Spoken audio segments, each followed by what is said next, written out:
Mathilde, Ja, du kan bare lige komme med. tak.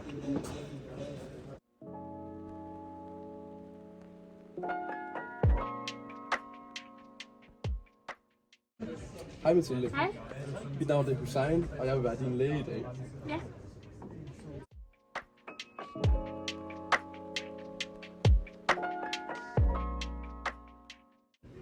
Så Mathilde, hvad vil du gerne have, vi snakker om i dag? Men jeg vil gerne snakke lidt om, at jeg synes, at jeg har haft sådan lidt ondt i brystet. Og så også nogle gange haft sådan lidt svært ved at trække vejret. Ja, Ja. hvordan har du det så lige nu? Altså, Er det det samme? lige nu er det egentlig okay. Ja.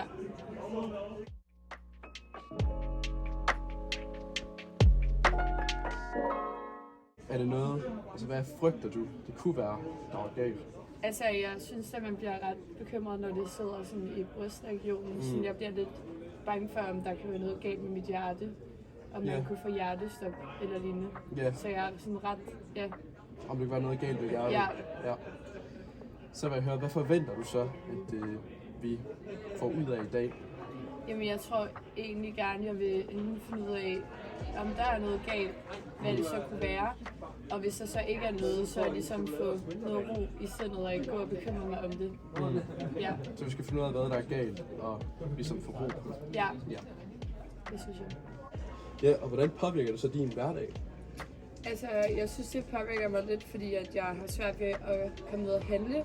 Her den sidste uge har jeg ikke kunne gøre det selv, fordi jeg er blevet så forpustet vejen derhen, så jeg har været nødt til at have nogle veninder til at handle for mig, hvilket jeg ikke synes er særlig fedt. Ja. Okay.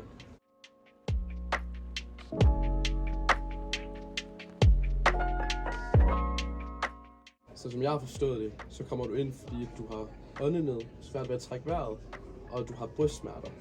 Ja. Og du vil gerne have, at vi ligesom prøver at finde en løsning på det, så du kan få lidt mere ro i sindet.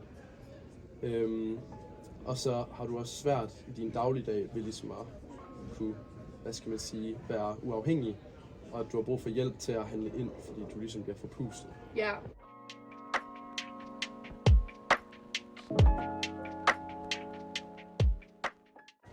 Så de her smerter, hvordan vil du beskrive dem? Altså det kunne for eksempel være stikkende eller trykkende. Ja, altså jeg tror mere, at det føles som sådan en trykkende fornemmelse i brystet. Ja, Sådan nærmest som om der er nogen, der sådan, ja, presser mit bryst ned. Ja. okay. Er det noget, du kan mærke andre steder? Altså har du også ondt i højre arm eller venstre arm? Og sådan noget? Nej, det synes jeg egentlig ikke. Det er Nej. mest centreret sådan omkring min brystkasse, ja. Okay. Ja. Hvis du så skulle beskrive den her smerte på sådan en numerisk skala, altså fra 1 til 10, hvor 1 det er næsten ingen smerte, og 10 det er den værst tænkelige smerte, hvordan vil du så beskrive det? Altså ligesom jeg sidder her, der er det måske på en sådan 4 ud af 10, Ja, vil jeg tro. Ja. 4 ud af 10.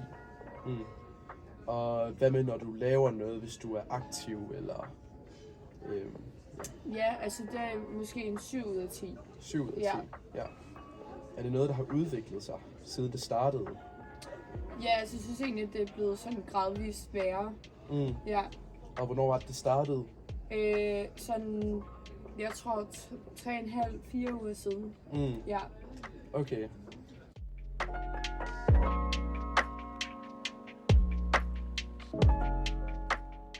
Som jeg har forstået det, så har du sådan en lidt trykkende smerte i brystkassen, og det udstråler sig ikke til andre steder.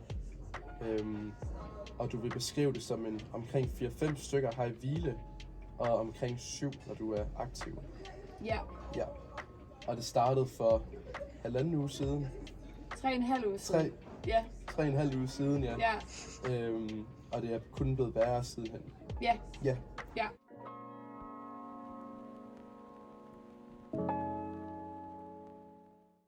Hvad er det så, du mener, når du siger, at du har den her åndenød, eller har svært ved at trække vejret?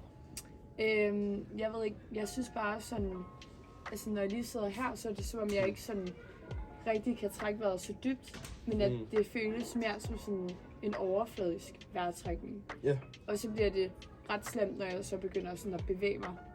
Okay. Så bliver jeg meget forpustet meget hurtigt. Okay. Ja. Så når du sådan hviler eller bare sidder her, så siger du, det er sådan meget overfladisk, ikke super dyb vejrtrækning, og du bliver meget forpustet, når du, hvad skal man sige, dyrker noget eller er aktiv. Ja. Så vil jeg lige spørge ind til, har du nogle hævelser, nogle som helst steder? Det kunne være i benene, for eksempel. Ja, altså jeg synes egentlig, at mine sådan ankler og sådan lægge er blevet sådan lidt tykkere, end de plejer. Sådan lidt hævet, men det har jeg ikke sådan tænkt så meget over egentlig. Det har du ikke tænkt så meget over? Nej. Nej, okay.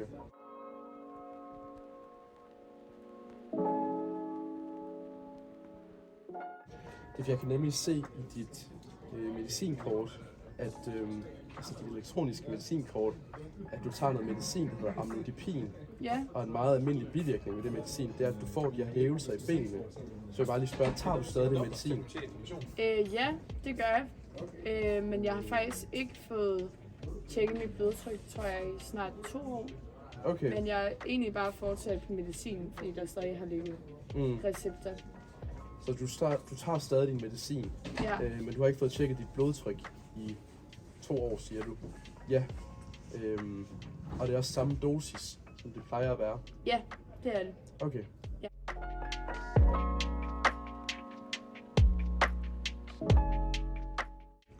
Okay, så som jeg har forstået det, så oplever du en trykkende smerte i brystet, og det er ikke noget, du kan mærke andre steder, siger du. Ja. Det startede for 3,5 uger siden, og det er kun blevet værre lige siden. Og hvad skal man sige, hvis du skal beskrive det som et tal, så i hvile, der er det omkring 5 ud af 10, og når du er aktiv, så er det omkring 7. Og så tager du også noget noget blodtrykssænkende medicin, og det tager du stadigvæk. Okay. Ja.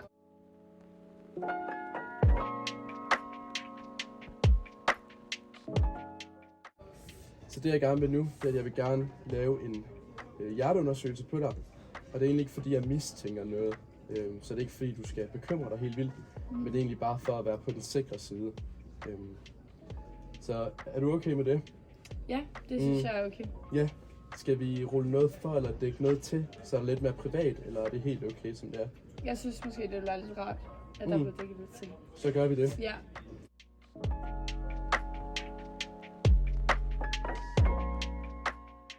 Okay, så nu har jeg så lavet undersøgelsen, og umiddelbart kunne jeg ikke finde noget galt med hjerte eller lunger. Så derfor mistænker jeg egentlig, at det egentlig bare er din medicin, da det egentlig er en rimelig normal bivirkning. Ja. Så det jeg tænker, jeg vil gøre, det er, at jeg vil udskrive noget nyt medicin til dig, som du kan hente lige herefter. Og så kan du prøve det af, og så vil jeg bestille en ny tid, hvor du kan komme ind i næste uge, og så kan vi få målt dit blodtryk og se, om den medicin virker. Ja. Hvis du ellers har nogle bekymringer eller mistanker, kan du altid ringe, og hvis der sker noget akut, som at du får åndenød og slet ikke kan trække vejret, så ringer du selvfølgelig 112. Yes. Har du ellers nogle andre spørgsmål? Nej, det tror jeg ikke. Okay, super. Ja. Tak for det. Ja, selv tak.